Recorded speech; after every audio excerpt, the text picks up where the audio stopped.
why, as a spiritual leader, I don't answer a lot of the questions and I refer people back to meditation, which I know a lot find evasive, but there is good reason. And so let's get into it.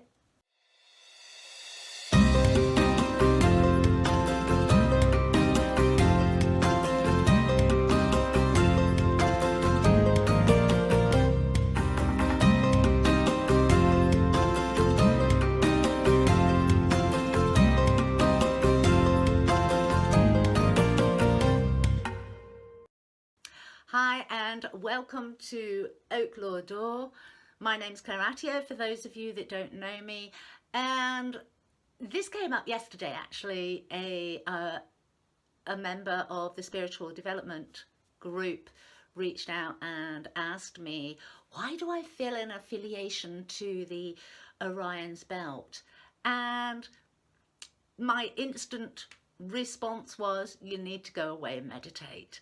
And I know I've said that many times to many people in a lot of the different groups that I'm in, and I'm sure many find it really evasive, but my intention is not to be evasive. My intention is to get you to tap into your ancestral heritage before you go looking for the information, before you get given answers. And my reasoning for that is, if I, as a spiritual leader, or any other spiritual leaders, give you that information, when it comes up in a meditation for you, you will never have the assurity that that is actually come through from spirit, or that has come through from the mind. Now, there's many things, and I've done it myself, that you get given in meditation and you think, wow, I need to go and find out more about that. But you would have already had key elements in your meditation, and that I don't have any problem with. But I don't really have any problem with you knowing beforehand.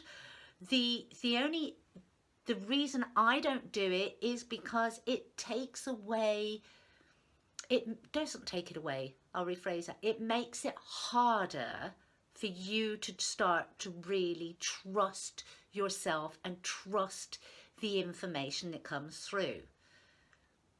We've all had those conversations where we've said something and then we're like,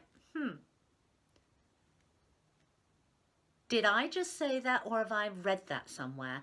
And it's exactly the same on a spiritual journey. If you've already read up on something, when information comes through on your meditations, when you're ready to receive that knowledge and your ancestors give it to you, you'll always have that question mark of doubt. Whereas if you've not asked those questions, if you've not been told those questions by a spiritual leader, that information is pure, and so you can trust it, you can trust yourself. And if you want to explore and understand more of the history, then go and find it, then go and explore and see what resonates for you. And so this is what I wanted to get on and say, because I've had this before. I've had this come up with Akashic Records. I had another spiritual leader ask me, why don't you do Akashic Records for people, Claire? And there's two reasons behind that. But the biggest reason is because if I start opening those records for them, then it will carry my energy, it will be my interpretation. And although I have an amazing spiritual team that I work with, we are all different, we are all individual, and so how I would see something, perceive something, would be very different than the person's whose records they are. And so for me, I'd rather hold space for people who are wanting to explore past lives, who are wanting to explore their soul knowledge, their origins, their purpose and their mission. I'd rather ask poignant questions so that they can find that information for themselves. They can tap into that information. They can have those visualizations. They can have those dreams. They can have those downloads during meditation. And then they can trust it. Then come back to me and say, okay, this is what happened. And I can say, what does that mean for you? How does that make you feel? And so when you're working with a spiritual leader, when you're working with a spiritual guide, don't be upset when they don't answer you.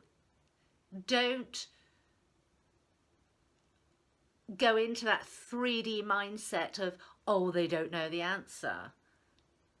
It's about you finding your answers, you gaining the information that you need at this time, this moment, and really cementing that in with personal faith and trust, so that when other things come in later on in your journey, that, let's be honest, some of it is unbelievable, you're not going to think that you've kind of drifted off into some sci-fi movie and it's all make-believe and it's all coming from your imagination.